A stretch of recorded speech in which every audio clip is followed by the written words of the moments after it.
Hello students, welcome to costing methods classes.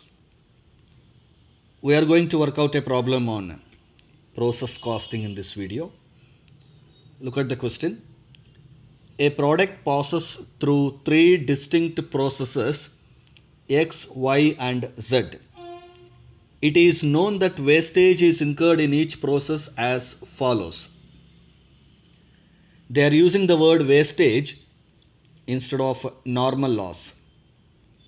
Normal loss ಅನ್ನು wastage ಅಂತ ಹೇಳಿ ಕರೀತಾ ಇದ್ದಾರೆ here. So you should understand it as normal loss.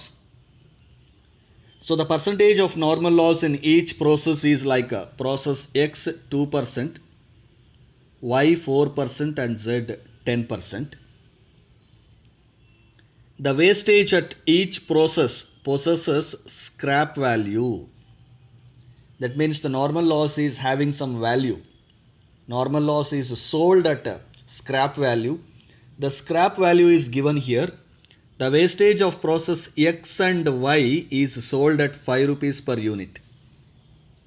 So the normal loss arising out of process X and Y is sold at 5 rupees per unit, and that of process Z is 10 rupees per unit. Process X ಮತ್ತು Y ಇಂದ ಬರುವಂತಹ normal ಲಾಸಸ್ಸನ್ನು 5 rupees per unit scrap ರೇಟಲ್ಲಿ sale ಮಾಡಬೇಕಾಗತ್ತೆ. And the normal loss rising out of process ಝಡ್ಗೆ 10 rupees per ಯೂನಿಟನ್ನು ನಾವು sale ಮಾಡ್ತೀವಿ. And the output of each process passes immediately to the next process and the finished units are transferred from process Z into stock. This is the normal thing happening in a process accounts. ಒಂದು ಪ್ರೋಸೆಸ್ಸಿನ output ಇನ್ನೊಂದು ಪ್ರೋಸೆಸ್ಗೆ input ಆಗಿ transfer ಆಗುತ್ತೆ. Final ಪ್ರೋಸೆಸ್ಸಲ್ಲಿ ಬರುವಂತಹ output finished ಸ್ಟಾಕ್ಗೆ transfer ಆಗುತ್ತೆ. That's the common thing in process accounts. So with this they are giving us the information relating to the expenses incurred in various processes. Look at this table. Expenses of process X, Y and Z. Materials, they have given in three different processes the expenditures. Wages also given separately for all the three processes. Direct expenses is also given for X, Y and Z separately. Below the table if you see, 1 lakh units were put in process X. 1 lakh units, the basic raw materials input into the first process at a cost of 20 rupees per unit. Process X is the first process in this manufacturing activity. So the basic raw material which is introduced into process X is 1 lakh units at the rate of 20 rupees per unit. The output of each process is as follows. So process Xಗೆ input 1 lakh units ಕೊಟ್ಟಿದ್ದಾರೆ. Actual output arising out of three processes are given separately. Process X ಅಲ್ಲಿ 97,500 units are produced. That's the actual output. Process Y 94,000 units and process Z 84,000 units. This is the actual output arising out of X and Y and Z. So there is no opening and closing stock or work in progress. ಯಾವುದೇ ರೀತಿಯಾದಂತಹ opening ಮತ್ತು closing raw materials ಆಗಲಿ, stock ಆಗಲಿ, finished stock ಆಗಲಿ, work in progress ಆಗಲಿ ಇಲ್ಲ. Prepare process accounts, abnormal gain account and abnormal loss account. So we have to prepare three process accounts, that is process X account, Y account and Z account. And also we should be preparing abnormal gain account and abnormal loss account. So with this let us go to the solution part. Let us begin with process X account. Process X account, ledger account with units, rate and amount on both the sides.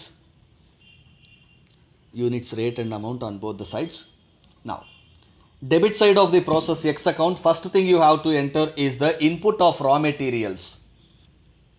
Process X ಗೆ basic raw materials ಏನನ್ನು input ಮಾಡ್ತೀವಿ ಅದು first entry debit ಮಾಡಬೇಕಾಗತ್ತೆ. That's 1 lakh units at the rate of 20 rupees per unit. So 1 lakh into 20 lakhs rupees. Debit side of process account, input of basic raw materials, that is 1 lakh units at the rate of 20 rupees, 20 lakhs. Then direct material relating to process X, that is 5,40,000 from the question, directly debit it. Direct wages as given in the question 8,60,000 process ಎಕ್ಸ್ಗೆ ಸಂಬಂಧಪಟ್ಟಿರೋ wages debit side of process X account. Direct expenses 2,75,000 on debit side. So debit ಸೈಡಲ್ಲಿ basic input of raw materials, direct materials, wages, direct expenses ಇಷ್ಟನ್ನು debit ಮಾಡ್ಕೊಂಡಿದ್ದಾದಮೇಲೆ go to the credit side of the process account and start entering the normal loss, that is wastage. ಈ ಪ್ರಾಬ್ಲಮಲ್ಲಿ normal loss ಅಂತ ಹೇಳಿಲ್ಲ, wastage ಅಂತ ಹೇಳಿದ್ದಾರೆ. Word ಏನೇ ಆಗಲಿ that is loss. And as given in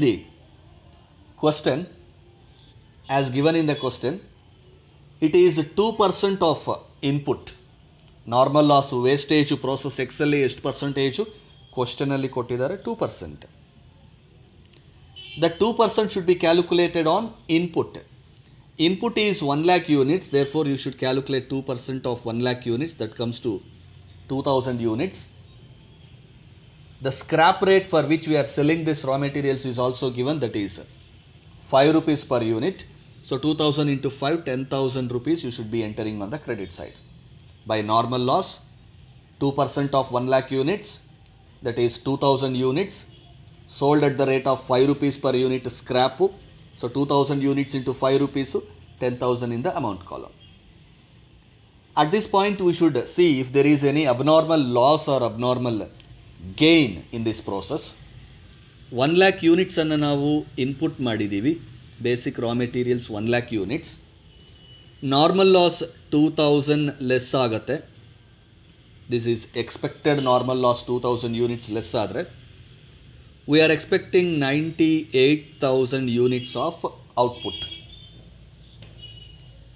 1,00,000 units of raw ಮೆಟೀರಿಯಲ್ಸನ್ನು process ಎಕ್ಸ್ಗೆ ಹಾಕಿದ್ದೀವಿ. ನಮಗೆ ಮೊದಲೇ ಗೊತ್ತು 2% ಲಾಸ್ ಆಗಿಬಿಡುತ್ತೆ, ಔಟ್ಪುಟ್ ಬರಲ್ಲ, 2% ಕೆಟ್ಟೋಗ್ಬಿಡುತ್ತೆ, ಮುರಿದೋಗ್ಬಿಡುತ್ತೆ, ನಾರ್ಮಲ್ ಲಾಸ್ ಆಗುತ್ತೆ ಅಂತ. ಸೊ 2% ಅಂದರೆ 2,000 ಯೂನಿಟ್ಸು. ಸೊ 1 ಲ್ಯಾಕಲ್ಲಿ 2,000 ನಮಗೆ ಹೋಗ್ಬಿಡುತ್ತೆ ಅಂತ ಗೊತ್ತು, ಅದು ಹೊಟ್ಟೋಯ್ತು ಅಂತ ಅಂದ್ಕೊಳ್ಳಿ. ಸೊ ಇನ್ನು ಉಳಿದಿರೋದೆಷ್ಟು? 98,000 ನಮಗೆ ಬರಬೇಕು ಔಟ್ಪುಟ್ಟು. ಬಟ್ ಎಷ್ಟು ಔಟ್ಪುಟ್ ಬಂದಿದೆಯಂತೆ ಕ್ವಶನಲ್ಲಿ ಹೇಳಿದ್ದಾರೆ. ಎಷ್ಟು? 97,500 ಇನ್ ಪ್ರಾಸೆಸ್ ಎಕ್ಸ್. ಬರಬೇಕಾಗಿದ್ದೆಷ್ಟು? 98,000. How? 1 lakh units input minus 2,000 normal loss, we are expecting 98,000 of output. But how much you are getting? Only 97,500. That means there is a shortage of 500. That 500 units is called abnormal loss. 98,000 units output ಬರಬೇಕು ಅಂತ ನಾವು expect ಮಾಡಿದ್ರೆ 97,500 ಮಾತ್ರ output ಬಂದಿದೆ. ಅಂದರೆ 500 units abnormal loss ಆಗಿದೆ. On credit side of process X account by abnormal loss account enter 500 units. 500 ಯೂನಿಟ್ಸನ್ನು entry ಮಾಡಿ. ಆ್ಯಂಡ್ ಯಾವ ರೇಟಲ್ಲಿ ಅದನ್ನು ಎಂಟ್ರಿ ಮಾಡ್ಕೊಳ್ತೀವಿ ಅಂತಂದರೆ the value of abnormal loss should be calculated by using the formula, that is total process costs minus value of normal loss divided by expected output.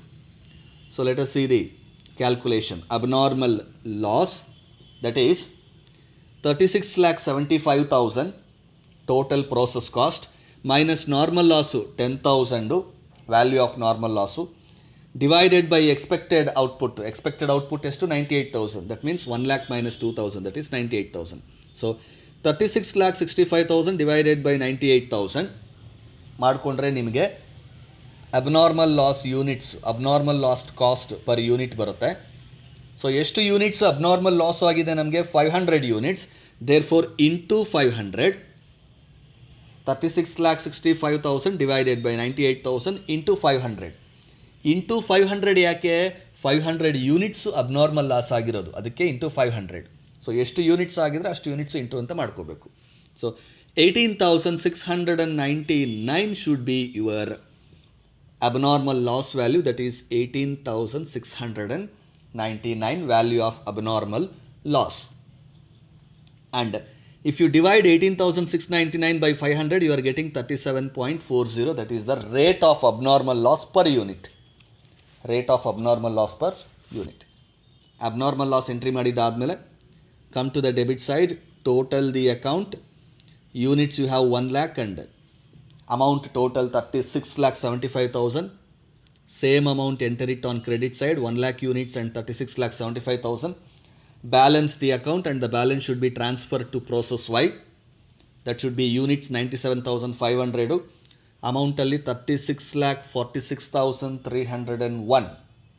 36,46,301 balancing amount divide ಮಾಡಿಕೊಂಡ್ರೆ ನಿಮಗೆ 37.40 rate per unit. ಇದನ್ನು ನೀವು transfer to next process, that is process Y ಅಕೌಂಟಿಗೆ ಇದು transfer ಆಗುತ್ತೆ. ಎಷ್ಟು transfer ಆಗುತ್ತೆ? 97,500 units, 36,46,301. 97,500 units and 36,46,301. Debit side of process Y account. Debit side of process Y account. After that, go to the direct material as given in the question. Question ಅಲ್ಲಿ ಒಂದು ಟೇಬಲಲ್ಲಿ ಕೊಟ್ಟಿದ್ದಾರಲ್ಲ ಯಾವ್ಯಾವ ಪ್ರೋಸೆಸ್ಸಲ್ಲಿ ಎಷ್ಟು expenditures ಅಂತ, ಅದನ್ನು ತೊಗೊಂಬಂದು ಬರೀರಿ. Direct wages 4,80,000, direct expenses 2,90,000. After this, go to the credit side of process Y account. You should enter normal loss. Question ಅಲ್ಲಿ ಕೊಟ್ಟಿರೋ ಥರ ನೋಡಿದ್ರೆ 4%. ಸೊ 4% ಯಾವುದ್ರ ಮೇಲೆ ಕ್ಯಾಲ್ಕುಲೇಟ್ ಮಾಡ್ತೀವಿ ಅಂದರೆ input, number of units input, that is 97,500.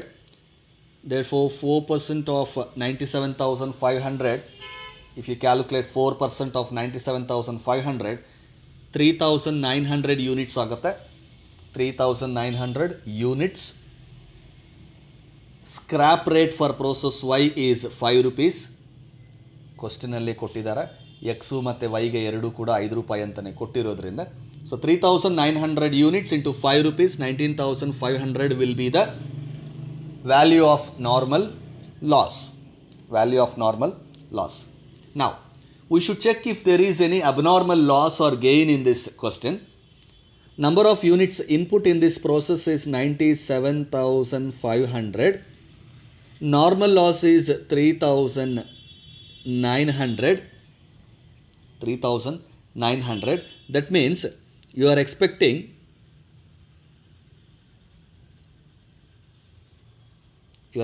how much? That should be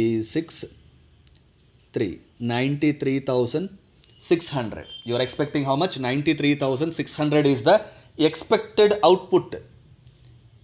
Input to 97,500 units, normal loss ಆಗಿರೋದು 3,900 units. So normal loss ಆಗಿರೋದನ್ನ ಬಿಟ್ಬಿಟ್ಟು ಇನ್ನು ಉಳಿದಿದ್ದು ನಮಗೆ ಔಟ್ಪುಟ್ ಬರಬೇಕು. ಎಷ್ಟು?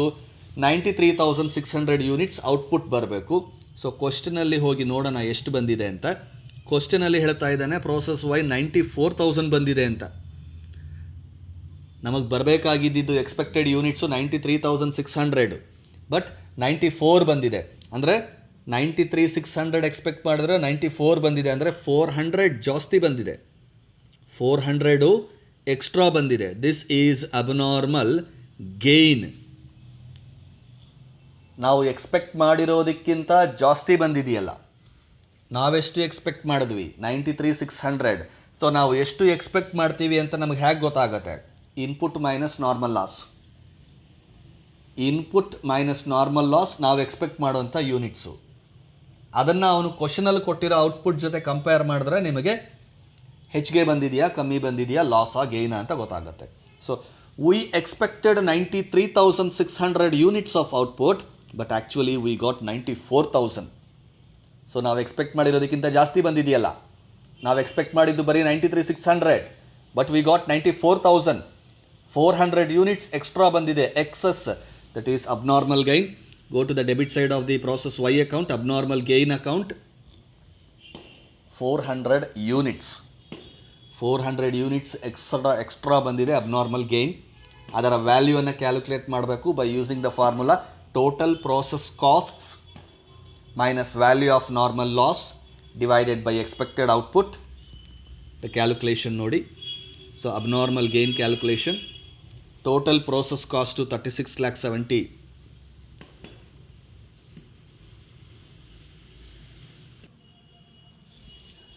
So the calculation of abnormal gain should be 49,16,801 divided by 93,600 into 400 units, you should get 21,012. You should get 21,012. How you are getting this 49,16 illa il nodi working? You should add all the total process cost here, that is 36,46,301 plus 5,20,000 plus 4,80,000 plus 2,90,000 minus 19,500. ಅಷ್ಟು ಮಾಡಿಕೊಂಡ್ರೆ the amount you are getting is 49,16,801 divided by expected output. Expected output is 93,600. Divide ಮಾಡಿಕೊಂಡು into number of units of abnormal gain is 400 units. So if you multiply with 400, you should get 21,012. So that 21,012 is the value of abnormal gain account. So entry ಮಾಡಿ ಅದನ್ನು. And per unit rate ನೋಡಿದ್ರೆ ನಿಮಗೆ 52.53 ಹೇಗೆ ಬರುತ್ತೆ ಅಂದರೆ 21,012 divided by 400. Once you enter the abnormal gain, close the account on the debit side. So you will get 97,900 units and the total amount column will be 49,57,313. The same total amount and units, bring it to the credit side. 97,900 units, amount column ali 49,57,313. Balance the account and transfer that to the process Z account. Units column ali you will get 94,000 units, and if you balance, that is the total amount minus normal loss 19,500, balance ಮಾಡ್ಕೊಂಡ್ರೆ 49,37,813 will be the amount. And if you divide the amount column with the number of units, you will get 52.53 as the rate, output rate which you are transferring. This should be transferred to the next process, debit side of process Z account. Proceed to the process Z account. On debit side, enter 94,000 units at the rate of 49,37,813. That is process Y ಇಂದ ತಗೊಂಡ್ಬಂದಿರುವಂತಹ amount ಮತ್ತು units. ಅದ್ರ ಜೊತೆಗೆ expenses from the question: direct material 2,40,000, direct wages 2,60,000, direct expenses 3,60,000, all from the question. ತೊಗೊಂಡಿದ್ದಾದಮೇಲೆ come to the credit side. First item normal loss 10% ಅಂತ ಹೇಳಿದ್ದಾರೆ. 10% of 94,000 units, input 94,000 units ಇದೆ. So 10% comes to 9,400 units. Scrap rate process ಝೆಡ್ಗೆ 10 rupees ಅಂತ ಕ್ವಶನಲ್ಲಿ ಕೊಟ್ಟಿದ್ದಾರೆ. Therefore 9,400 units into 10 rupees scrap rate, that will become 94,000. You have to check if there is any abnormal loss or gain. Input ಆಗಿರೋದು 94,000 units minus normal loss 9,400. That means that should be 84,600. 84,600 is the expected output. But what is actual output in the question? Actual output ಏನು ಕೊಟ್ಟಿದ್ದಾರೆ process ಝಡ್ಗೆ 84,000 units. ಅಂದರೆ ನಾವು expect ಮಾಡ್ತಿರೋದು 84,600, ಬಂದಿರೋದು 84,000. ಅಂದರೆ 600 units shortage ಆಗಿದೆ. This should be taken as abnormal loss. We expected 84,600 but we got only 84,000. There is a loss of 600 units. ಅದನ್ನು abnormal loss ಅಂತ ಹೇಳಿ ಕ್ರೆಡಿಟ್ ಸೈಡ್ ಎಂಟ್ರಿ ಮಾಡಿ. By abnormal loss 600 units. The value of abnormal loss, again you have to calculate with the help of formula, that is total process cost, that is 57,97,813 minus value of normal loss 94,000 divided by expected output 84,600 into 600 units ಮಾಡಿಕೊಂಡ್ರೆ you will get 40,453. 40,453 will be the value of abnormal loss. That is process Z ನೋಡಿ calculation ಇಲ್ಲಿ 57,97,813 minus 94,000 divided by 94 minus 9,400, that is 84,600 into 600 units of abnormal loss, that comes to 40,453. So enter it here, 40,453. Abnormal loss entry ಆದಮೇಲೆ close the account by totaling on the debit side 94,000 units 57,97,813. Same balance, bring it to the credit side. Then balance the account, transfer the finished stock account. Units column balance ಮಾಡಿದ್ರೆ 84,000 ಬರುತ್ತೆ. Amount column balance ಮಾಡಿದಾಗ 56,63,360 rupees ಬರಬೇಕು. When you divide the amount by 84,000 units, you should get 67.42. That is the rate of output per unit. ಈ rate of output calculate ಮಾಡೋದು ನಿಮಗೆ ಗೊತ್ತಿದೆಯಲ್ಲ, amount divided by number of units. Amount ಕಾಲಮಲ್ಲಿರುವಂತಹ 56,63,360 divided by number of units 84,000 divide ಮಾಡಿಕೊಂಡ್ರೆ you will get 67.42. ಇದು last process ಆಗಿರೋದ್ರಿಂದ ಇದರ output finished ಸ್ಟಾಕ್ಗೆ ಟ್ರಾನ್ಸ್ಫರ್ ಆಗಿಬಿಡುತ್ತೆ. ಫಿನಿಶ್ಡ್ ಸ್ಟಾಕ್ಗೆ ಟ್ರಾನ್ಸ್ಫರ್ ಆಗಿಬಿಟ್ರೆ ಪ್ರೋಸೆಸ್ ಅಕೌಂಟ್ಸ್ ಅಲ್ಲಿಗೆ ಎಂಡ್ ಆಗುತ್ತೆ. We should prepare abnormal loss and abnormal gain account. Let us see abnormal loss account. Loss ಅಂತಂದ್ರೇ ಡೆಬಿಟ್ ಸೈಡು, ನಮಗೆ debit all losses and expenses nominal account ಆಗುತ್ತೆ. ಹಾಗಾಗಿ abnormal loss ಅಕೌಂಟನ್ನು debit ಸೈಡಲ್ಲಿ ನಮಗೆ process ಎಕ್ಸಲ್ಲಿ ಆಗಿರುವಂಥ ಲಾಸು, ಪ್ರೋಸೆಸ್ ಝೆಡ್ಡಲ್ಲಿ ಆಗಿರುವಂಥ ಲಾಸನ್ನು ಎಂಟ್ರಿ ಮಾಡಬೇಕಾಗತ್ತೆ. ಪ್ರೋಸೆಸ್ ಎಕ್ಸಲ್ಲಿ 500 ಯೂನಿಟ್ಸು 18,699. ಪ್ರೋಸೆಸ್ ಝೆಡ್ಡಲ್ಲಿ 600 ಯೂನಿಟ್ಸು 40,453. ಈ ಅಮೌಂಟ್ಸು ಎಲ್ಲಿಂದ ಬರುತ್ತಪ್ಪ ಅಂದರೆ ಪ್ರೋಸೆಸ್ ಅಕೌಂಟ್ಸಲ್ಲಿ ನಾವು ಕ್ರೆಡಿಟ್ ಸೈಡಲ್ಲಿ ಬೈ ಅಬ್ನಾರ್ಮಲ್ ಲಾಸ್ ಅಂತ ಎಂಟ್ರಿ ಮಾಡಿರ್ತೀವಿ. The same number of units, the same amount exactly transfer to the debit side of abnormal loss account. ದಯವಿಟ್ಟು ಕೇರ್ಫುಲ್ಲಾಗಿ ಅಬ್ಸರ್ವ್ ಮಾಡಿ. ಅಬ್ನಾರ್ಮಲ್ ಲಾಸ್ ಅಕೌಂಟಲ್ಲಿ ಡೆಬಿಟ್ ಸೈಡು ನಾವು ಪ್ರೋಸೆಸ್ ಅಕೌಂಟ್ಸಲ್ಲಿ ಏನು ಅಬ್ನಾರ್ಮಲ್ ಲಾಸ್ ಅಂತ ಹೇಳಿ ಕ್ರೆಡಿಟ್ ಸೈಡ್ ಎಂಟ್ರಿ ಮಾಡಿರ್ತೀವೋ ಅದನ್ನು ತಗೊಂಬಂದಿಲ್ಲಿ ಡೆಬಿಟ್ ಸೈಡ್ ಮಾಡಿಕೊಂಡ್ರೆ ಸಾಕು. Just cross entry. ಪ್ರೋಸೆಸ್ ಎಕ್ಸ್ಗೆ ಹೋಗಿ ಅಲ್ಲಿ ಕ್ರೆಡಿಟ್ ಸೈಡಲ್ಲಿರುತ್ತೆ, ಅದನ್ನು ತೊಗೊಂಬಂದಿಲ್ಲಿ ಡೆಬಿಟ್ ಸೈಡಲ್ಲಿ ಹಾಕಿ. ಪ್ರೋಸೆಸ್ ಝೆಡ್ ಅಕೌಂಟಲ್ಲಿ ಕ್ರೆಡಿಟ್ ಸೈಡಲ್ಲಿರುತ್ತೆ, ಅದನ್ನು ಆ್ಯಸ್ ಇಟ್ ಈಸ್ ತೊಗೊಂಬಂದಿಲ್ಲಿ ಡೆಬಿಟ್ ಸೈಡಲ್ಲಿ ಹಾಕ್ಕೊಳ್ಳಿ. ಯೂನಿಟ್ಸು, ಅಮೌಂಟು ಎಲ್ಲ ಸೇಮ್. ಸೊ ಎಂಟ್ರಿ ಮಾಡ್ಕೊಂಡಿದ್ದಾದಮೇಲೆ come to the credit side of abnormal loss account and realize the cash. Realize the cash means sell this abnormal loss units at a scrap. Abnormal loss units ಅನ್ನು scrap ರೇಟ್ಗೆ sale ಮಾಡ್ಕೊಳ್ಳಿ. Process X 500 units, scrap rate ಬಂದು 5 rupees ಕ್ವಶನಲ್ಲಿ ಕೊಟ್ಟಿದ್ದಾರೆ, so 2,500, 500 into 5.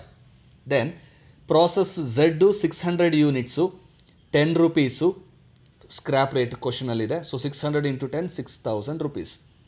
Entry ಮಾಡಿದ್ದಾದಮೇಲೆ total the balances debit side total ಮಾಡಿ. 1,100 units, ಇಲ್ಲೂ ಕೂಡ ಸೇಮ್ ಇರುತ್ತೆ, 1,100 units. Amount 59,152. Enter the same amount on credit side 59,152. Balance the amount column only. Units ಕಾಲಮಲ್ಲಿ ಏನೂ ಬರೋಲ್ಲ, ಯೂನಿಟ್ಸ್ ಕಾಲಮಲ್ಲಿ ಏನೂ ಬರೋದಿಲ್ಲ. ಅಮೌಂಟ್ ಕಾಲಮನ್ನು ಟ್ಯಾಲಿ ಮಾಡ್ಕೊಳ್ಳಿ. ಅಮೌಂಟ್ ಕಾಲಮಲ್ಲಿ 50,652 ಬರುತ್ತೆ. ಅದನ್ನು ಕಾಸ್ಟಿಂಗ್ ಪ್ರಾಫಿಟ್ ಆ್ಯಂಡ್ ಲಾಸ್ ಅಕೌಂಟಿಗೆ ಟ್ರಾನ್ಸ್ಫರ್ ಮಾಡ್ಕೊಂಡ್ಬಿಡಿ. ಕಾಸ್ಟಿಂಗ್ ಪ್ರಾಫಿಟ್ ಆ್ಯಂಡ್ ಲಾಸ್ ಅಕೌಂಟಿಗೆ ಟ್ರಾನ್ಸ್ಫರ್ ಮಾಡ್ಕೊಂಡ್ಬಿಡಿ. ಸಿ, ಅಬ್ನಾರ್ಮಲ್ ಲಾಸ್ ಅಕೌಂಟನ್ನು ತುಂಬ ಈಸಿಯಾಗಿ ಅರ್ಥ ಮಾಡ್ಕೊಳ್ಳಿ. ಪ್ರೋಸೆಸ್ ಅಕೌಂಟ್ಸಲ್ಲಿ ಆಗಿರುವಂತಹ ಅಬ್ನಾರ್ಮಲ್ ಲಾಸಸನ್ನು ಅಬ್ನಾರ್ಮಲ್ ಲಾಸ್ ಅಕೌಂಟಿನ ಡೆಬಿಟ್ ಸೈಡಿಗೆ ತಗೊಂಡು ಬಂದು ಎಂಟ್ರಿ ಮಾಡ್ಕೊಳ್ಳಿ. ಒಂದು. ಸೆಕೆಂಡ್ ಒನ್, ಅಬ್ನಾರ್ಮಲ್ ಲಾಸ್ ಯೂನಿಟ್ಸನ್ನು ಸ್ಕ್ರ್ಯಾಪ್ ರೇಟ್ಗೆ ಸೇಲ್ ಮಾಡ್ಕೊಳ್ಳಿ ಕ್ರೆಡಿಟ್ ಸೈಡಲ್ಲಿ. ಬೈ ಬ್ಯಾಂಕ್ ಅಂತನೋ ಬೈ ಕ್ಯಾಶ್ ಅಂತನೋ ಬರ್ಕೊಂಡು ಆಯಾ ಪ್ರೋಸೆಸ್ಸಲ್ಲಿ ಎಷ್ಟು abnormal loss units into scrap rate sale ಮಾಡ್ಕೊಂಡ್ಬಿಡಿ. ಎರಡನೇದು. ಮೂರನೇದು, ಅಕೌಂಟನ್ನು ಬ್ಯಾಲೆನ್ಸ್ ಮಾಡಿ ಬರುವಂತಹ ಬ್ಯಾಲೆನ್ಸನ್ನು ಕಾಸ್ಟಿಂಗ್ ಪ್ರಾಫಿಟ್ ಆ್ಯಂಡ್ ಲಾಸ್ ಅಕೌಂಟಿಗೆ ಟ್ರಾನ್ಸ್ಫರ್ ಮಾಡ್ಕೊಳ್ಳಿ. 3 ಪಾಯಿಂಟ್ ಜ್ಞಾಪಕ ಇದ್ದರೆ ಅಬ್ನಾರ್ಮಲ್ ಲಾಸ್ ಅಕೌಂಟ್ ಮುಗೀತು. Only these 3 points. My dear friends, remember these 3 points for abnormal loss account. ಒಂದು, ಡೆಬಿಟ್ ಸೈಡಲ್ಲಿ ಪ್ರೋಸೆಸ್ ಅಕೌಂಟ್ಸಲ್ಲಿಂದ ಬಂದಿರುವಂತಹ ಅಬ್ನಾರ್ಮಲ್ ಲಾಸನ್ನು ತೊಗೊಂಡು ಬಂದು ಡೆಬಿಟ್ ಸೈಡಲ್ಲಿ ಎಂಟ್ರಿ ಮಾಡಿ. ಪ್ರೋಸೆಸ್ ಅಕೌಂಟ್ಸಲ್ಲಿ ಎಲ್ಲಿರುತ್ತೆ ಸರ್? ಆಗಲೇ ಮಾಡಿದ್ವಲ್ಲ, process X, process Y, process Z ಅಂತ. ಅದರಲ್ಲಿ ಕ್ರೆಡಿಟ್ ಸೈಡಲ್ಲಿ ಅಬ್ನಾರ್ಮಲ್ ಲಾಸ್ ಅಂತ ಮಾಡಿದ್ವಲ್ಲ, ಅದನ್ನು ಆ್ಯಸ್ ಇಟ್ ಈಸ್ ತೊಗೊಂಬಂದಿಲ್ಲಿ ಹಾಕಿ ಡೆಬಿಟ್ ಸೈಡಲ್ಲಿ ಅಷ್ಟೇ. ಎರಡನೇದು, ಸ್ಕ್ರ್ಯಾಪ್ ರೇಟ್ಗೆ ಸೇಲ್ ಮಾಡಿ. ಸ್ಕ್ರ್ಯಾಪ್ ರೇಟ್ ಕ್ವಶನಲ್ಲಿರುತ್ತೆ. ನಂಬರ್ ಆಫ್ ಯೂನಿಟ್ಸು ನಮ್ಗೆ ಇಲ್ಲೇ ಸಿಗುತ್ತೆ. ಸೊ ಮಲ್ಟಿಪ್ಲೈ ಮಾಡ್ಕೊಂಡು ಸೇಲ್ ಮಾಡೋಕ್ಕೆ ಎರಡನೇದು. ಮೂರನೇದು balance the account. Balance the account and balance should be transferred to costing profit and loss account. Very simple, only 3 points. Very simple 3 points to prepare abnormal loss account. Proceed to the abnormal gain account. Abnormal gain account, as I have told you, this is nominal account. Gains should be entered on the credit side of abnormal gain account. Process accounts alli abnormal gain debit side alli entry ಮಾಡಿರ್ತೀವಿ. If you go and check into your process accounts, ಇಲ್ಲಿ ನೋಡಿ ಆಗಲೇ ನಾವು ಮಾಡಿರುವಂಥ process accounts, process Y ಅಕೌಂಟಲ್ಲಿ abnormal gain ಬಂದಿದೆ. ಎಲ್ಲಿ entry ಮಾಡಿದ್ದೀವಿ? Debit side. ಸೊ ಇದನ್ನು ಸೇಮ್ 400 ಯೂನಿಟ್ಸು 21,012 ಅಮೌಂಟು ಸೇಮ್ ಏನು ಮಾಡ್ತೀವಿ, ಇದನ್ನು ತಗೊಂಡೋಗಿ credit side of abnormal gain ಅಕೌಂಟಲ್ಲಿ ಹಾಕ್ಕೊಳ್ತೀವಿ. ನೋಡಿ, by process Y account 400 units 21,012 rupees. Abnormal gain account open ಮಾಡಿದ ತಕ್ಷಣ ಮಾಡಬೇಕಾಗಿರೋವಂಥದ್ದೇನು, ಪ್ರೋಸೆಸ್ ಅಕೌಂಟಲ್ಲಿ ಡೆಬಿಟ್ ಸೈಡಲ್ಲಿ ನಾವು ಬರೆದಿರುವಂತಹ ಅಬ್ನಾರ್ಮಲ್ ಗೇನನ್ನು ತಗೊಂಡು ಬಂದು ಕ್ರೆಡಿಟ್ ಸೈಡಲ್ಲಿ ಹಾಕ್ಕೊಂಬಿಡಿ. 1 ಪಾಯಿಂಟ್ ಮುಗೀತು. Second one, go to the debit side of abnormal gain account to normal loss number of units into scrap rate. This is an adjustment account. ಯಾಕೆ adjustment? When there is abnormal gain there will be shortage in the normal loss units. Therefore normal loss ಯೂನಿಟ್ಸ್ಗೆ ಒಂದು adjusted entry ಕೊಡಬೇಕು. ಆ ಒಂದು adjusted ಎಂಟ್ರಿಯನ್ನೇ ಇಲ್ಲಿ ಮಾಡ್ತಾ ಇದ್ದೀವಿ to normal loss account. Units ಎಲ್ಲಿದೆ? ಇಲ್ಲಿ ಕ್ರೆಡಿಟ್ ಸೈಡಲ್ಲಿ 400 ಎಂಟ್ರಿ ಮಾಡಿದ್ದೀವಲ್ಲ, ಸೇಮ್ ನಂಬರ್ ಆಫ್ ಯೂನಿಟ್ಸನ್ನು ಎಂಟ್ರಿ ಮಾಡಿಕೊಂಡು ರೇಟ್ ಯಾವುದಪ್ಪ ಅಂದರೆ ಸ್ಕ್ರ್ಯಾಪ್ ರೇಟು. ಈ ರೇಟ್ ಯಾವುದು ಅಂದರೆ scrap rate. Scrap normal loss ಅಂತ ಹೇಳಿದ ತಕ್ಷಣವೇ ನಿಮಗೆ ಸ್ಕ್ರ್ಯಾಪ್ ರೇಟ್ ಅನ್ನೋದು ಜ್ಞಾಪಕ ಬರಬೇಕು.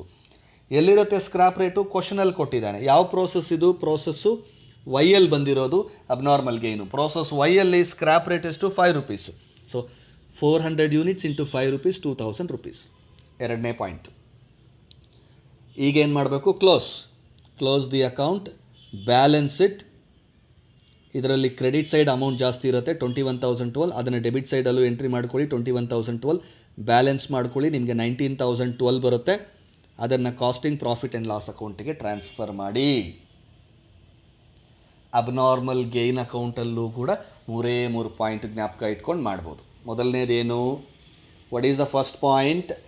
Transfer the abnormal gain from process account to the credit side of abnormal gain account. Process ಅಕೌಂಟ್ಸಲ್ಲಿ ಡೆಬಿಟ್ ಮಾಡಿರ್ತೀವಿ ಅಬ್ನಾರ್ಮಲ್ ಗೇನನ್ನು, ಅದನ್ನು ತಗೊಂಡು ಬಂದು ಕ್ರೆಡಿಟ್ ಸೈಡ್ ಆಫ್ ಅಬ್ನಾರ್ಮಲ್ ಅಕೌಂಟಿಗೆ as it is number of units same, rate amount ಎಲ್ಲ same. Process ಅಕೌಂಟಲ್ಲಿರುತ್ತೆ debit side, ತಗೊಂಡು ಬಂದು credit side of abnormal gain ಅಕೌಂಟಲ್ಲಿ ಹಾಕ್ಕೊಳ್ಳಿ. ಫಸ್ಟ್ ಕೆಲಸ ಮುಗೀತು. ಎರಡನೇದು, debit side of abnormal gain ಅಕೌಂಟಲ್ಲಿ make an adjusting entry by writing to normal loss under particulars ಕಾಲಮಲ್ಲಿ ಟು ನಾರ್ಮಲ್ ಲಾಸ್ ಅಂತ ಬರೆದ್ಬಿಟ್ಟು ಯೂನಿಟ್ಸು ಸೇಮ್ ಅಬ್ನಾರ್ಮಲ್ ಗೇನ್ ಯೂನಿಟ್ಸೇ 400 ಯೂನಿಟ್ಸ್ ಹಾಕ್ಕೊಂಡು ರೇಟ್ ಬಂದು ಸ್ಕ್ರ್ಯಾಪ್ ರೇಟು ಕ್ವಶನಲ್ಲಿರುತ್ತೆ. ಈ ಪ್ರೋಸೆಸ್ಗೆ ಸ್ಕ್ರ್ಯಾಪ್ ರೇಟ್ ಎಷ್ಟು ಅಂತ ಅದನ್ನು ತೊಗೊಂಬಂದು ಹಾಕ್ಕೊಂಡು just multiply and put it in the amount column. That is second thing. Third one, balance the account. You will get balance on the debit side. Transfer that balance to the costing profit and loss account. So I have easily given you 3 points to prepare abnormal loss account and to prepare abnormal gain account. Please practice, and if you have any questions, please call back me.